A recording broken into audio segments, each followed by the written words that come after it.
యేసు, తండ్రి మీరేమి చేయించున్నారో మీరు ఎరుగరు కనుక వీరిని క్షమించమని చెప్పారు. లేఖనాలను చూసినట్లయితే, ఇక్కడ మనం చూసినట్లయితే దేవుడిని సిలువ వేసినప్పుడు ఎంతగానో శ్రమలు కష్టాలతో ఉంటాడు దేవుడు. ఎంత కష్టంలో ఉన్నాడు దేవుడు, మొదటి మాటగా దేవుడు ఏం చేస్తున్నాడు అంటే ప్రార్థన చేస్తా ఉన్నాడు. ఏమని? తండ్రి మీరేమి చేయించున్నారో మీరు ఎరుగరు కనుక వీరిని దయతో క్షమించమని దేవుడు ప్రార్థన చేస్తా ఉన్నాడు. ఇక్కడ మనం చూసినప్పుడు చెమట రక్తముగా కాకుండా దేవుడు అక్కడ నుంచి సిలువ వేసుకుంటూ మోసుకుంటూ వస్తుంటే, కానీ అందరూ ఏం చేస్తా ఉన్నారు? దేవుడి మీద నిందలు మోపుతా ఉన్నారు, దేవుడిని దూషిస్తా ఉన్నారు, దేవుడిని రాళ్లతో కొడతా ఉన్నారు. వాళ్ళంతా ఎవరు? దేవుడి చేత మేలులు పొందిన ప్రజలే, దేవుడి చేత ఆశీర్వదించబడిన ప్రజలే. కానీ దేవుడిని దినాన దూషిస్తా ఉన్నారు. అయినా కానీ దేవుడు తనకున్న మంచి హృదయంతో ఏమని ప్రార్థన చేస్తున్నాడంటే, తండ్రి వీరేమి చేయించున్నారో మీరు ఎరుగరు కనుక వీరిని దయతో క్షమించమని దేవుడు ప్రార్థన చేస్తా ఉన్నాడు. మనం కూడా ఎన్ని కష్టాల్లో ఉంటాం. అసలు కొంతమంది అయితే కష్టాల్లో ఉన్నప్పుడు, శ్రమల్లో ఉన్నప్పుడు, బాధల్లో ఉన్నప్పుడు కొంతమంది ప్రార్థనే చేయరు. అసలు చాలా వరకు ప్రార్థనే చేయరు. ప్రార్థన ఎంతో ప్రాముఖ్యమైనది. ప్రార్థన మన జీవితంలో ఎంతో ప్రాముఖ్యం. ఎందుకంటే ప్రార్థన వల్ల మనం దేనినైనా సాధించగలం, దేనినైనా జయించగలం. శ్రమలు వచ్చినాయి, నాకు బాగాలేదు, స్వస్థ. ఎంతో మంది అనారోగ్యంతో ఉన్నప్పుడు పడుకొని పోతారు. అయ్యో నా బాగాలేదు, లేదు పొద్దున ప్రార్థన చేస్తున్నాను, స్వస్థ వచ్చారు, ప్రార్థన చేద్దాం అనుకుంటారు. కానీ దేవుడు సిలువలో ఎంతగానో కష్టపడుతూ శ్రమ పడుతున్నప్పటికీ కూడా దేవుడు తండ్రి వీరేమో చేయించున్నారో మీరు వెళ్తారు కనుక వీరిని క్షమించమని ప్రార్థన చేస్తా ఉన్నాడు. మనం కూడా శ్రమల్లో ఉన్నప్పుడు, కష్టాల్లో ఉన్నప్పుడు ప్రార్థన చేసే వాళ్ళ ఉండాలి. అనారోగ్యం వచ్చినప్పుడు ప్రార్థన చేయకుండా చాలా వరకు దేవుడు స్వస్థపరుస్తాడే, దేవుడు చూసుకుంటాడే, స్వస్థపరచబట్టాక ప్రార్థన చేద్దామని అనుకుంటారు. అలా అనుకోకూడదు ఎప్పుడు కూడా. మనం ఎప్పుడైతే అనారోగ్యంలో ఉంటామో, ఎప్పుడైతే అసలు మనం ఓపికే ఉండదో అప్పుడు మనం ప్రార్థన చేస్తే దేవుడు మూలులతో కూడిన ప్రార్థన దేవుడు వినేవాడిగా ఉన్నాడు. ఇలా మనం గమనించినట్లయితే మత్తయి సువార్త 5వ అధ్యాయం 44వ వచనాన్ని చదువుకున్నాము. నేను మీతో చెప్పున్నదేమనగా, పరలోకమందున్న మీ తండ్రికి కుమారులైనట్లు శత్రువులను ప్రేమించుడి, హింసించే వారి కొరకు ప్రార్థన చేయాలి. ఏం చేయాలంట? ప్రార్థన. హింసించే వారి కొరకు కూడా మనం ప్రార్థన చేయాలి. శ్రమంలో ఉన్నప్పుడు ప్రార్థన చేయాలి. మనకి చాలా వరకు మనం హింసించే వారి కొరకు ప్రార్థన చేయమండి ఎవరు చేయరు. వాళ్ళు మనల్ని హింసిస్తున్నారు, మనం ఎందుకు ప్రార్థన చేయాలి వాళ్ళ కోసం? కానీ దేవుడిని వాళ్ళంతా హింసిస్తున్నారు. వాళ్ళంతా దేవుడి చేత మేలులు ఆశీర్వాదాలు పొందిన ప్రజలే. అయినప్పటికీ కూడా వాళ్ళు దేవుడిని దూషిస్తానే ఉన్నారు. అయినా కానీ దేవుడు వాళ్ళు వదిలేసాడా? లేదండి. దేవుడు వాళ్ళందరి కోసం తండ్రి మీరేమి చేయించున్నారో మీరు ఎరుగరు కనుక వీరిని క్షమించమని దేవుడు ప్రార్థన చేస్తా ఉన్నాడు. నా ప్రార్థన ఎంతమంది చేస్తున్నారు? మన జీవితాల్లో ప్రార్థన ఎంతో అవసరమైనది. ప్రార్థన లేని జీవితం వ్యర్థం. ప్రార్థన వల్ల మనం దేనినైనా జయించగలుగుతాము. ఇక్కడ చూసినట్లయితే మమ్మల్ని హింసించే వారి కొరకు ఏం చేయాలంటే మనం ప్రార్థన చేయాలి. మనల్ని హింసించేవారు, మనల్ని ద్వేషించే వాళ్ళు ఎంతో మంది ఉంటారు. వారి కొరకు కూడా మనం ప్రార్థన చేయాలి. వాళ్ళు మార్చబడాలంటే మనం ఏం చేయాలి? ప్రార్థన చేస్తే వారు మార్చబడతారు. ఇక్కడ మన ప్రవచనం చూసినట్లయితే యెషయా గ్రంథం 53వ అధ్యాయం 12వ వచనంలో ఉంటుంది, తిరుగుబాటు చేసిన వారి గురించి విజ్ఞాపన చేశారు. ఎవరి గురించి? వాళ్ళంతా దేవుడిని తిరుగుబాటు చేసిన ప్రజలు, వాళ్ళంతా కూడా దేవుడిని దూషించిన ప్రజలు. అయినా కూడా దేవుడు ఏం చేస్తా ఉన్నాడంటే ఇది నాన్న వారి కొరకు ప్రార్థన చేస్తా ఉన్నాడు. ప్రార్థన వల్లనే మనం ఏదైనా సాధించగలమని దేవుడు చెప్తా ఉన్నాడు. తిరుగుబాటు చేసిన వారి గురించి. ఎవరి గురించి? తిరుగుబాటు. వాళ్ళంతా దూషించిన ప్రజలే, వాళ్ళంతా తిరుగుబాటు చేసిన ప్రజలే. అయినప్పటికీ కూడా దేవుడు ఏం చేస్తున్నాడంటే వాళ్ళ కొరకు ప్రార్థన చేస్తా ఉన్నాడు. మొదటి మాటగా తండ్రి మీరేమి చేయించున్నారో మీరు ఎరగట్లేదు, వీరిని దయతో క్షమించమంటున్నాడు. మనము ఈ దినాన్ని మొదటి మాట నుంచి 7 మాటలు మనం ఈ దినాన్ని అనేక విషయాలు తెలుసుకుంటాం. ఈ దినాన్ని మొదటి మాటగా మనం తెలుసుకోవాల్సింది ఏంటంటే మొదటిగా ప్రార్థన చేయాలి. రెండవదిగా మనం చూసినట్లయితే చివరిగా ఉండేది చూడండి, తండ్రి మీరేమి చేయించున్నారో మీరు ఎరుగరు కనుక వీరిని క్షమించమన్నాడు. Ward of forgiveness. ఎంతమంది క్షమిస్తున్నారండి నాన్న? క్షమాపణ హృదయం ఎవరికి ఉంది ఇక్కడ? దేవుడు మొదటిగా క్షమించమని ఎందుకు అడుగుతున్నాడంటే ఈ లోకంలో మనుషులు చేయలేదు మొదటిగా ఏమన్నా ఉందంటే క్షమాపణ. క్షమించలేరు అసలు. ఎట్లా అంటే చిన్న చిన్న గొడవలు వచ్చిన కుటుంబంలో తల్లిదండ్రులు పిల్లలను క్షమించలేరు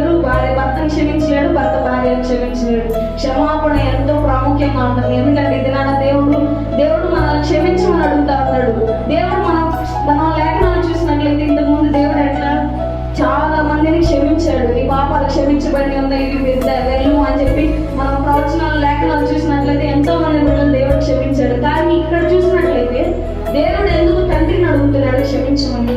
దేవుడే క్షమించవచ్చు కదా. దేవుడే అంతకుముందు అందరం దేవుడు క్షమించి వెళ్తే కదా. ఇప్పుడు ఎందుకు దేవుడు అడుగుతున్నాడు, తండ్రిని ఎందుకు అడుగుతున్నాడు అంటే క్షమాపణ అనేది దైవికమైనది. ఎందుకంటే దేవుడు మన పాపాలన్నింటినీ మోసుకొని ఆయన మీద ఒప్పుకొని ఆయన మన కొరకు సిలువలో బలి అవుతున్నాడు. కాబట్టి ఇప్పుడు ఆయన మన పాపం నిమిత్తం ఆయన మరణిస్తున్నాడు. కాబట్టి ఆయన ఏమంటున్నాడు, మన పాపం నిమిత్తం ఆయన మరణిస్తున్నాడు. కాబట్టి ఆయన తండ్రిని అడుగుతున్నాడు, తండ్రి వీరిని క్షమించమని అడుగుతా ఉన్నాడు. క్షమించాలి. క్షమాపణ అనేది దైవికమైనది కాబట్టి మనం క్షమించాలి. నేను మీతో చెప్పునేదేమనగా, నేను పరలోకమందున్న మీ తండ్రి కుమారులైనట్లు మీ శత్రువులను ప్రేమించుడి, మిమ్మల్ని హింసించు వారి కొరకు ప్రార్థన చేయుడి. 12 చదువుకున్నాం. మా రుణస్థులను మేము క్షమించి ఉన్న ప్రకారము మా దుష్టుల నుండి మమ్మల్ని తప్పించుము. మమ్మల్ని క్షమించు. మరణాన్ని దేవుడు మనల్ని క్షమిస్తున్నాడు, మన పాపాలను క్షమిస్తున్నాడు, మన రుణాలను క్షమిస్తున్నప్పుడు మనం కూడా క్షమించాలా లేదా? దేవుడు మనల్ని క్షమిస్తున్నాడు కదండి. యేసు అనగా అర్థం ఏమిటి? రక్షకుడు. రక్షకుడు మనల్ని క్షమించినప్పుడు మనం కూడా క్షమించే వాళ్ళ. మనకి వ్యతిరేకంగా ఎంతో మంది ఉంటారు, మనల మీద దూషణ మాటలు పలికే వాళ్ళు మనకి వ్యతిరేకంగా ఎంతో మంది ఉంటారు. అయినప్పటికీ కూడా తప్పు చేసిన వారిని మనం ఏం చేయాలి? క్షమించాలి. క్షమాపణ హృదయం కలిగి ఉండాలి. మన ప్రతి ఒక్క పాపాన్ని క్షమించాడా లేదా దేవుడు? మనం కూడా మన పట్ల చేసే అనేక మంది ఎన్నో తప్పులు చేస్తారు, ఎన్నో పాపాలు ఎంతగానో ద్వేషిస్తారు, మనల్ని హింసించే వాళ్ళు ఉంటారు. అయినప్పటికీ కూడా మనం వారిని క్షమించే వాళ్ళు ఉండాలి. క్షమాపణ హృదయం కలిగి ఉండాలి. మనుష్య పాపములను క్షమించడానికి వచ్చాడు దేవుడు. ఆ క్షమాపణ హృదయం మనం కూడా కలిగి ఉండాలి. మనం క్షమించలేకపోతున్నాం అంటే మన జీవితంలో చాలా వేస్ట్. మనం కూడా క్షమించే హృదయాన్ని కలిగి ఉండాలి. మనం చూసినట్లయితే సిలువ చూసారు ఎప్పుడైనా? అది ఎట్లుండింది? నిల్లు కర్ర ఒకటి, అట్టు కర్ర ఒకటి ఉండేది. నిల్లు కర్ర మనం చూసినట్లయితే దేవుడు మనల్ని క్షమిస్తున్నాడు. మరి అడ్డు కర్ర అంటే ఏంటి? అడ్డు కర్ర అంటే మనం మన ఇతరులను క్షమించాలి. నిల్లు కర్ర దేవుడు మనల్ని క్షమించినప్పుడు మనం మన ఇతరులను క్షమించలేమా? క్షమిస్తామా లేదా? ఎంత తప్పు చేసినప్పటికీ క్షమించాలి. క్షమాపణ హృదయం కలిగి ఉండాలి. అడ్డుకర్ర ఇది నాన్న ఏమిటి అంటే మన సిలువలో చూసినట్లయితే నిలుకర్ర దేవుడు మనం క్షమించబడతామా? అడ్డుకర్రగా మనం కూడా మన ఇతరులని క్షమించే వాళ్ళ ఉండాలి. క్షమాపణ హృదయం, క్షమించేది. ఏ తప్పు చేసినా ఎంతదైనా సరే క్షమించేవాళ్ళు. క్రైస్తవులు అంటే ఎవరు? క్రైస్తవులు అంటేనే క్షమించేవాళ్ళు. క్రైస్తవులకి క్షమాపణ హృదయం ఎక్కువ ఉంటుంది. క్రైస్తవులు అంటే క్షమించేవారు కనుక మనము క్షమించేవారిలా ఉంటాం. అయ్యా మేము కూడా తండ్రి, అయ్యా మా ఎందుకు దూషించే వారిని, మా ఎందుకు ప్రభు అవమానించిన వారిని ప్రభు మేము కూడా ప్రేమించి క్షమించి తండ్రి వారి కొరకు ప్రార్థన చేసే వాళ్ళని మమ్మల్ని మార్చండి. చిన్న ప్రార్థన పాదాల చెందుకు చేర్చుకున్నాము. యేసుక్రీస్తు నామములో అడిగి వేడుకుంటున్నాం తండ్రి. ఇక్కడ నిలబెట్టాడు. అందరూ లూకాసు 23:43 అందుకు ఆయన వారితో, నువ్వు నాతో కూడా పరదేశంలో ఉండదని నిశ్చయముగా నీతో చెప్పుచున్నాను. యేసు ప్రభు సిలువేసిన కుడివైపు దొంగ, ఎడమవైపు ఉన్నారు. దొంగ, ప్రభువా నువ్వు దేవుడు కాదు, నన్ను కూడా విడిపించి నువ్వు కూడా విడిపించుకొని వెళ్ళిపోదాం అన్నాడు.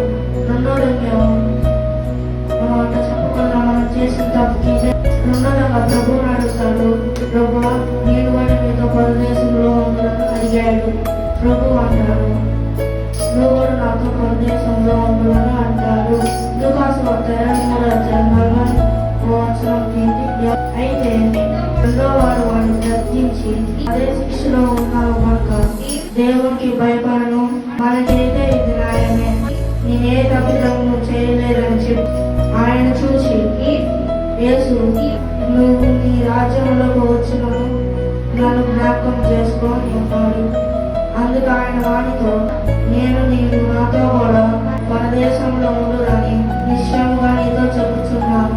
ఇక్కడ మనం అర్థం చేసుకోవాలి ఏంటంటే, దేవుడి దగ్గర భయభక్తులతో ఉండాలి. ఇక్కడ రెండోదంగా ఎంత భయభక్తులతో ఉన్నాడు, మనం కూడా దేవుడి దగ్గర ఎంత భయభక్తులతో ఉండాలి. అందరూ లూకాసు 23:41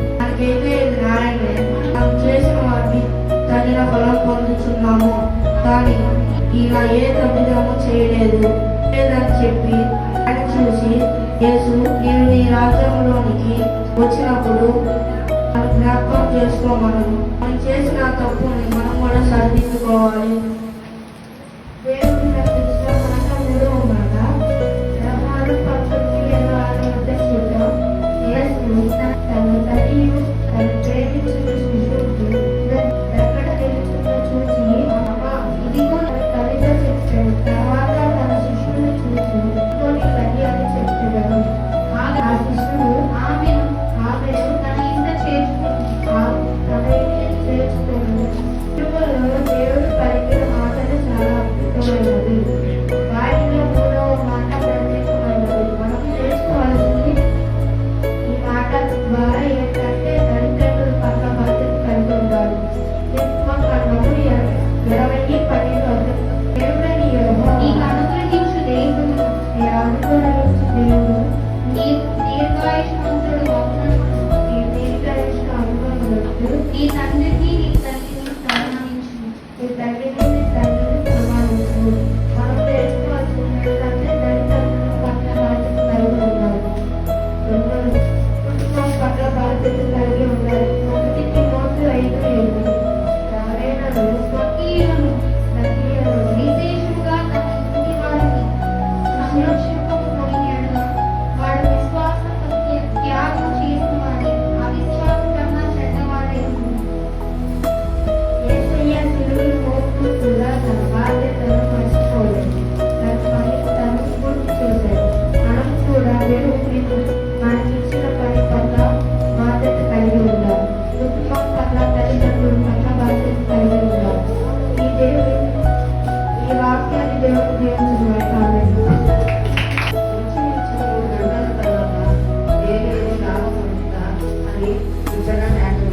ఈ మాట నా దేవా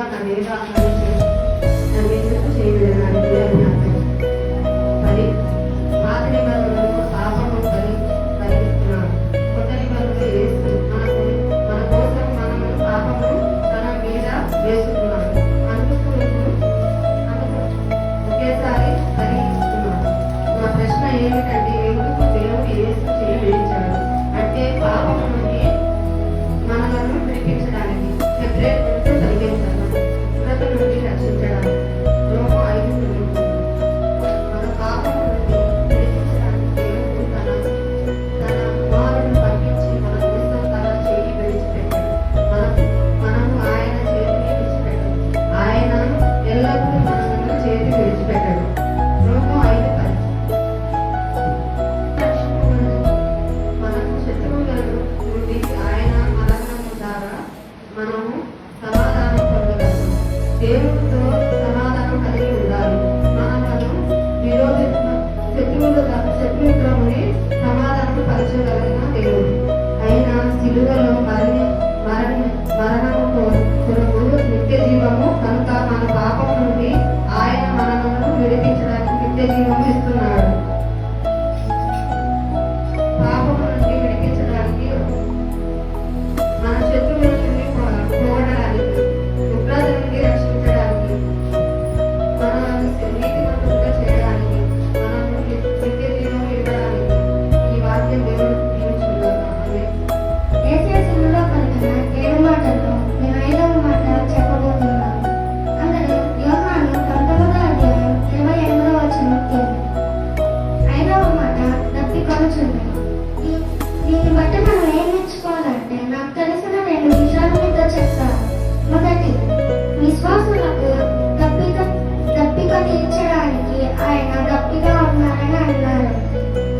యోహాను 7వ అధ్యాయం 27వ వచనం.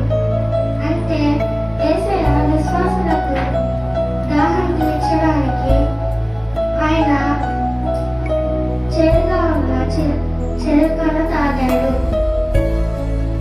విశ్వాసులకు రెండవది,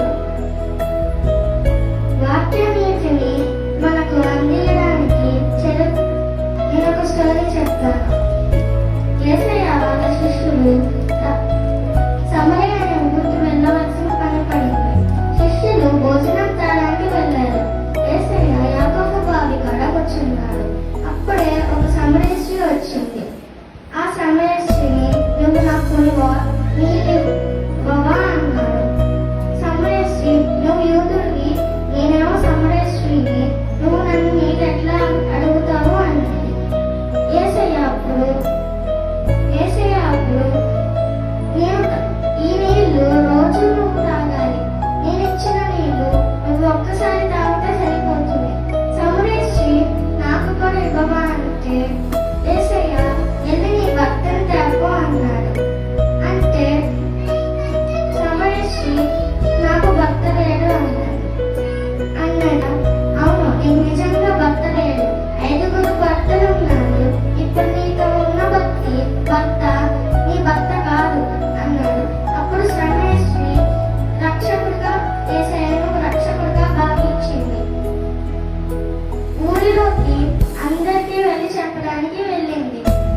వారు తన తండ్రి అయిన దేవునితో మాట్లాడుతున్నారు. ఏమని అంటే సమాప్తమైనది అని. The complete victory of the cross, శిలువ యొక్క విజయము. ఈ రోజు మనం దుఃఖ దినము కాదు కానీ ఇది విజయం దినము. ఈ రోజు మనం విజయం గురించి మాట్లాడుతున్నాం. ఈ 6వ మాట శిలువలో యేసు ప్రభువారు దుఃఖంతో మాట్లాడలేదు కానీ అధికారంతో మాట్లాడాడు. లోకం అనుకున్నంత అయిపోయిందని, శత్రువు అనుకున్నాడు గెలిచేశాను అని. కానీ శిలువపై యేసు ప్రభువారు గట్టిగా ప్రకటించాడు సమాప్తమైనదని. సమాప్తమైనది అంటే మన రక్షణ, మన రుణం తీర్చబడింది, మన పని సంపూర్ణంగా ముగిసింది. ఇంకేమీ చేయాల్సిన అవసరం లేదు. ఇది ఓడిపోయిన మనిషి మాట కాదు కానీ ఇది రాజు ఆయన ప్రకటించు విజయము. ఇక్కడ మనం చూసినట్లయితే 3 పాయింట్లు మనం చూద్దాం. మొదటి పాయింట్ గా మన పాపమును అప్పు తీర్చబడింది, రక్షణ కార్యం పూర్తయింది.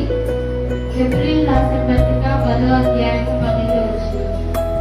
ఇక్కడ మనం చూసినట్లయితే దేవుడు ఒక్క బలి ద్వారా మన పాపాలన్నింటినీ రక్షించి మనల్ని పరిశుద్ధులుగా ఉంచుతాడు.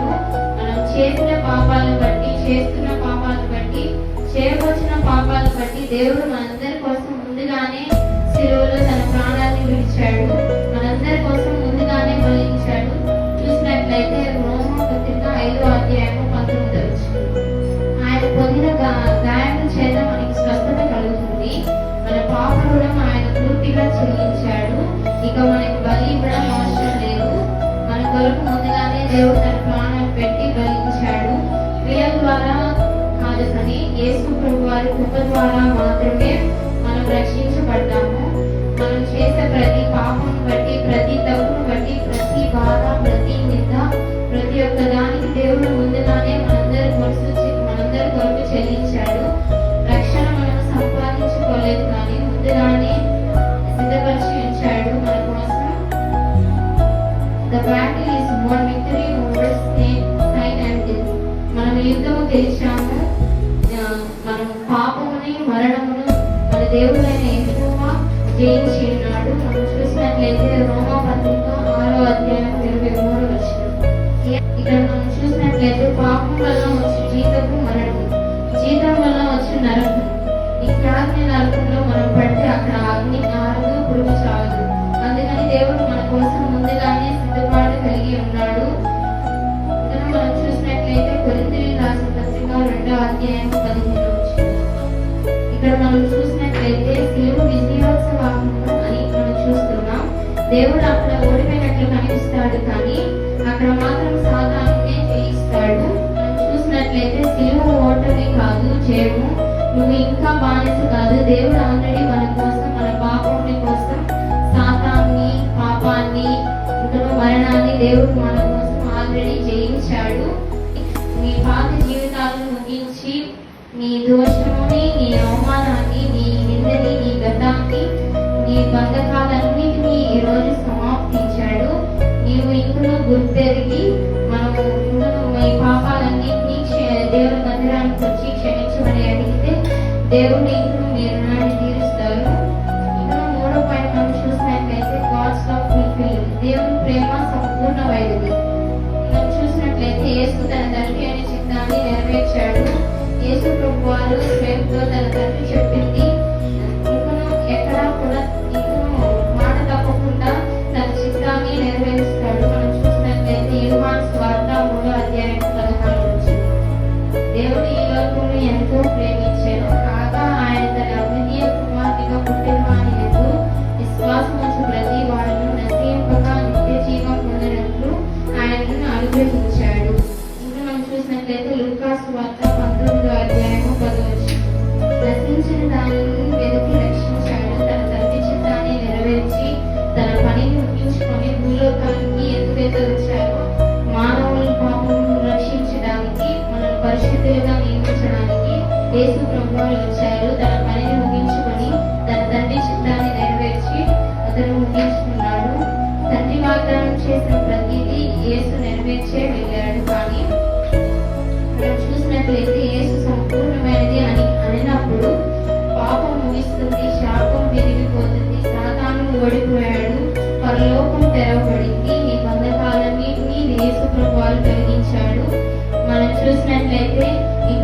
మీ పాపాలన్నింటినీ క్షమి ఇతను దేవుని సన్నిధానికి వచ్చి క్షమాపణ అడిగితే దేవుడు మీ బంధకాలన్నింటినీ, మీ గతాన్ని, మీ నిందను, మీ బంధాన్ని, మీ చింతను, మీ సమస్యలన్నిటికీ సంపూర్ణమైనదిగా సమాప్తం చేస్తారు.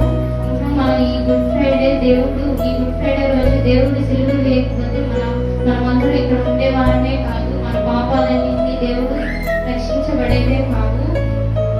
దేవుడు ఆ రోజు మనందరి కొరకు సిలువ వేశాడు కాబట్టి మనం ఈ దినాలు బ్రతికి ఉన్నాం. మనం ఇంత పరిశుద్ధులుగా దేవుని సన్నిధానానికి వచ్చి ఉన్నాం. జీవితాలన్నింటి దేవాలైనా మేము ముగించే దేవాలైనా సమాప్తమైన దేవాలైనా మేము నూతన జీవితాలు ప్రారంభించేటువంటి గొప్ప భాగ్యం మీద దయచేయండి దేవా. నీ యొక్క చిత్తాన్ని మాకు నేను జరిగించే దేవా. ఇంకా నీవే నీ యొక్క చిత్తాన్ని మాకు నేను జరిగిస్తానని స్తుతిస్తూ యేసుక్రీస్తు నామములో అడిగి ఏడవ పాటగా దేవుడు నన్ను నిలవబెట్టుకున్నాడు.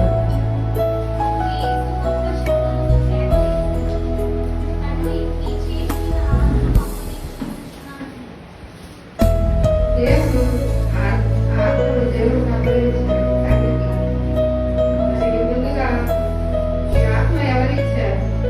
బైబిల్లో ఫస్ట్ ఆదాము దేవుడికి నాస్తికతను బోధగా నరుడు జీవాత్మాయను. ఆదికాండము 2వ అధ్యాయం 7వ వచనం.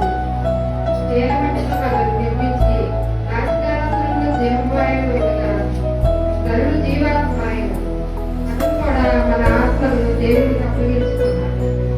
అనేకులు హృదయాన్ని కట్టుపరుచుకొని దేవుడు మాకేం చేస్తాడు అని కట్టుపరుచుకుంటారు.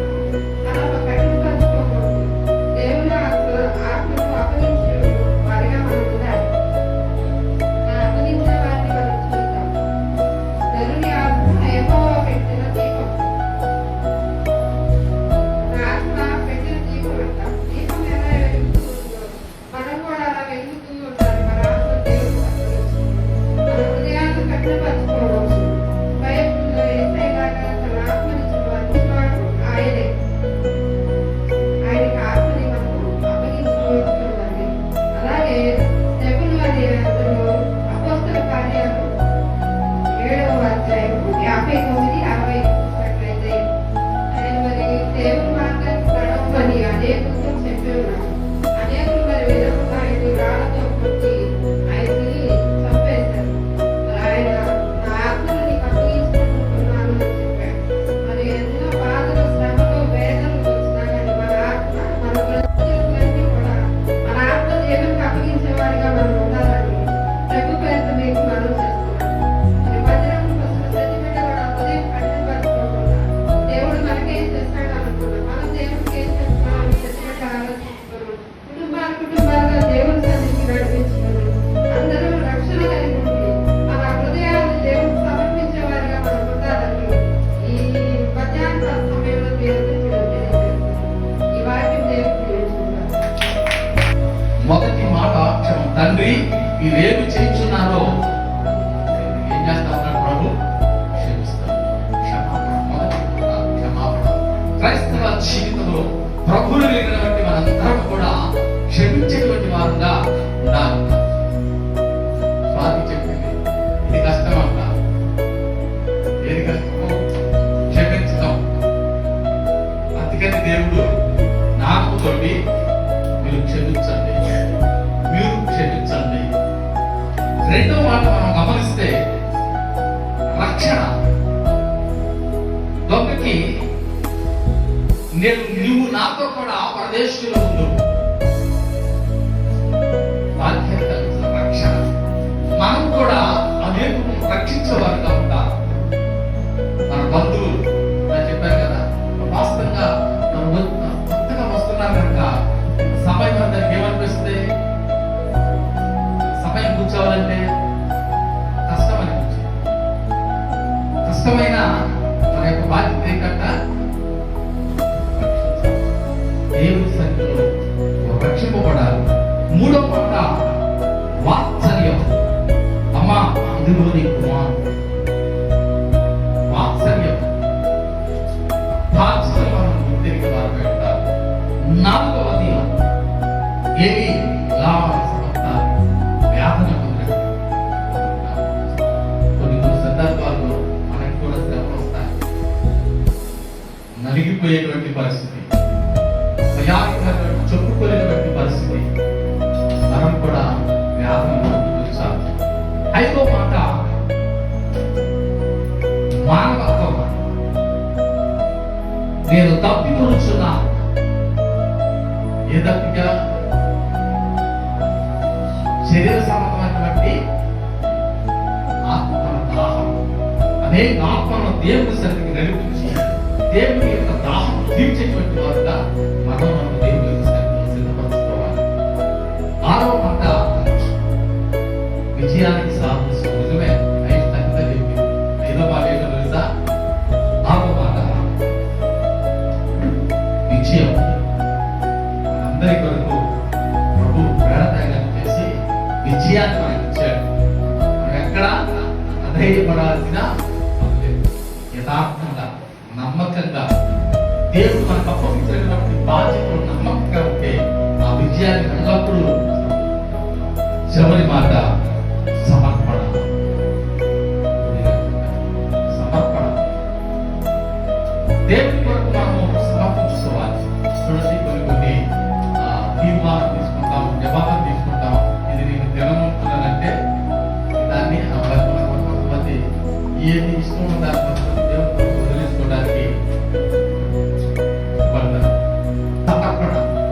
ఆత్మీయ జీవితంలో దేవుని కొరకు మనము సమర్పించబడినటువంటి వారు కనుక ఏదైనా ఒక సమర్పణ కలిగినప్పుడు, తీర్మానం తీసుకున్నప్పుడు ఎన్ని ఇబ్బందులు, ఆటంకాలు ఎదురైనా దేవుని కొరకు మనం తీసుకున్నటువంటి సమర్పణ మన ప్రభు పిలిచేంత వరకు ఎలా ఉండాలంట?